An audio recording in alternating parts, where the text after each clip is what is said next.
Hello drummers, Gary Williams here, your Drumset Mastermind and creator of the Drumset Artistry Mastermind Group.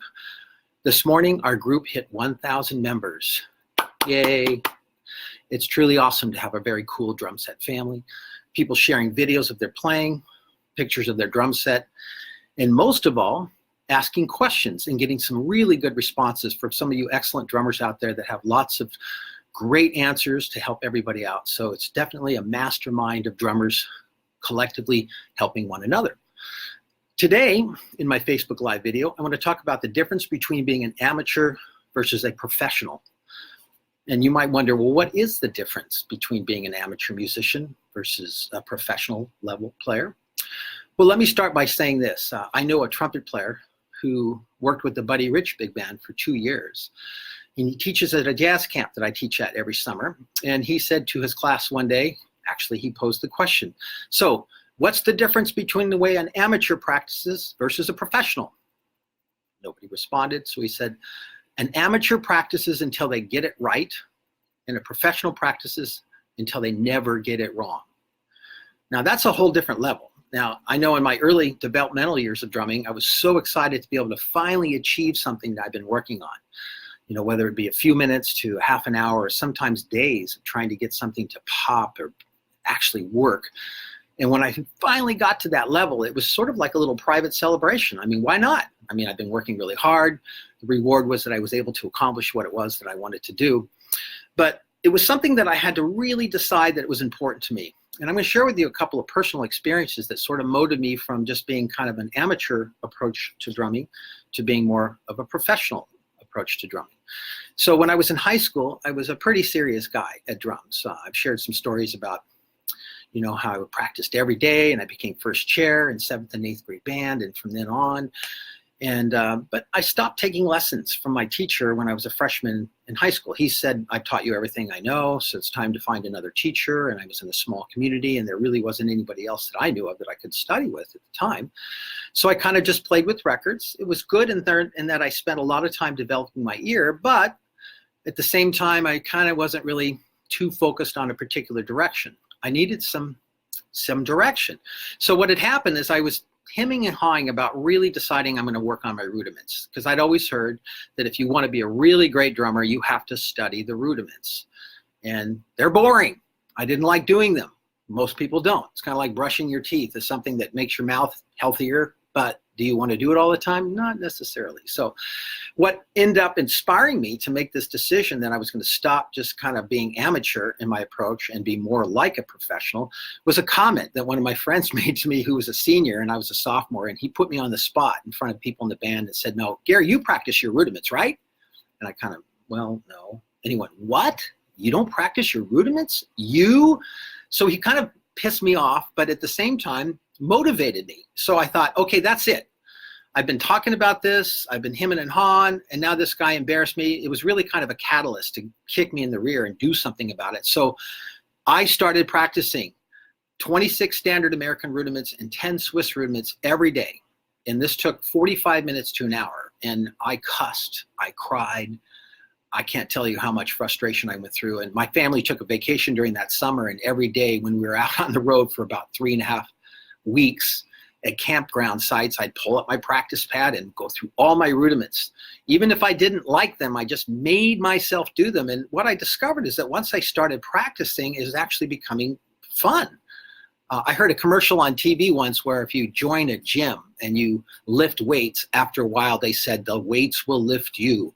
And I thought that was an interesting thought process about you get so excited about the results of it, the time that you've invested, that it almost becomes addictive to want to spend more time. Now, to be able to pull this off, I had to make a commitment to when I was going to practice. And that might be some of the issues that many of you face. That's something that my clients deal with. That say they definitely want to become really great drummers, but they just don't know how. First of all, they don't know what to practice specifically.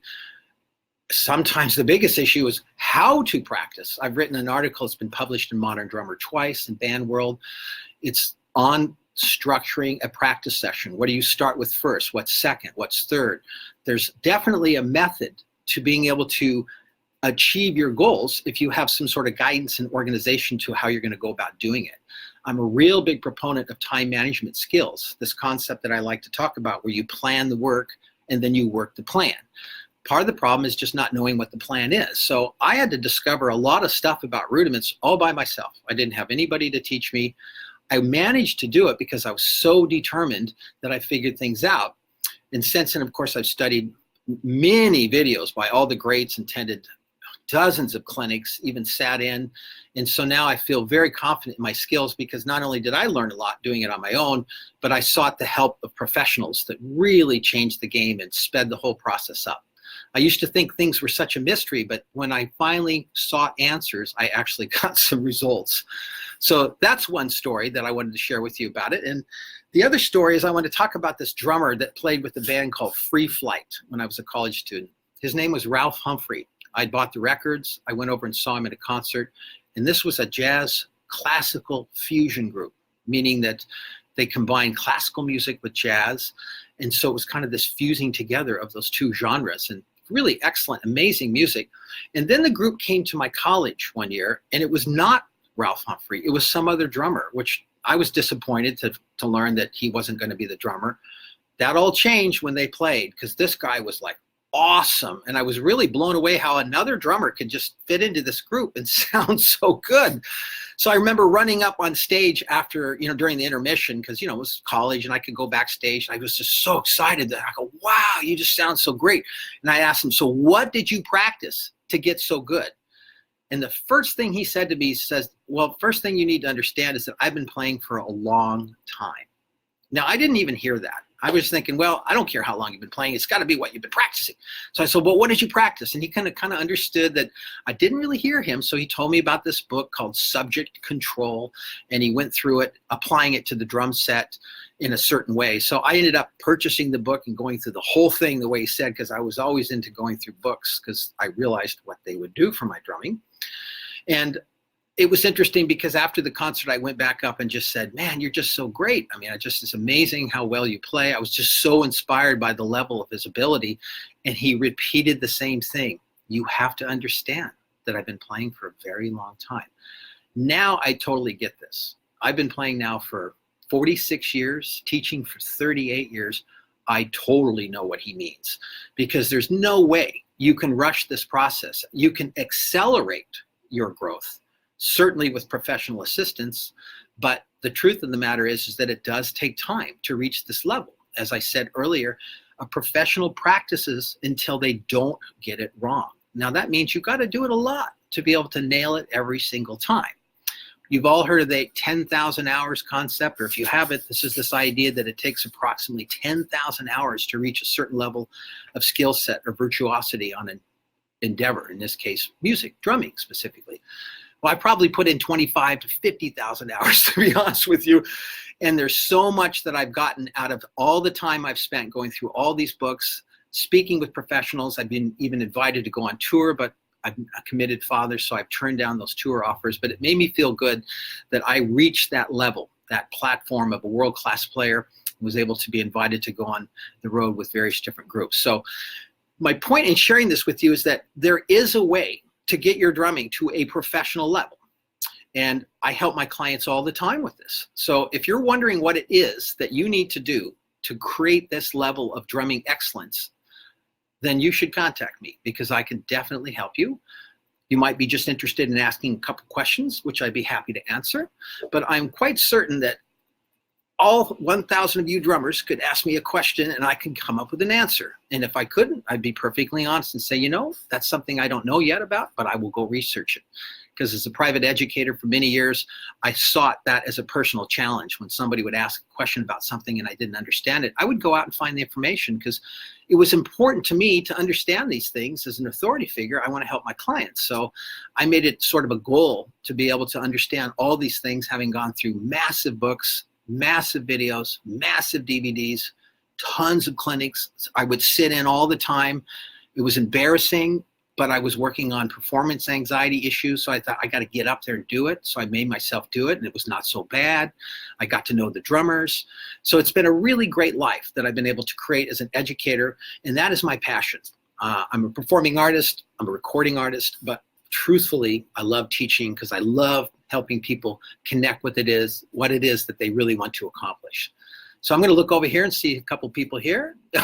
Someone said here, James Sanders says, professionals get paid. Well, that's kind of the meager definition. Yeah, if you get paid, then you're a pro. If you don't, then you're an amateur. Well, I think we're talking more about what we can hear, not what kind of wages we make. And so when you hear a certain drummer that plays to a certain level, I think there's automatically this respect, because intuitively we all know that, man, that guy must have locked himself into a practice room and experienced a lot of creative loneliness working and shedding his craft to get to the level he's at. So if you're interested in taking your drumming to a professional level and you feel like it's not quite there yet, then private message me. And we'll see if we're a good vibrational match, and I can offer you some coaching options that I have to help you improve your drumming. But until then, keep on practicing, be nice to yourself, enjoy all the awesome information we're gaining from the people in this group. And I will be back on Monday, and we'll do some more Facebook Lives, and maybe some of you will have some more questions. I'd be happy to answer the questions right here in a live session. So have a great weekend and keep on practicing, and we'll see you next week.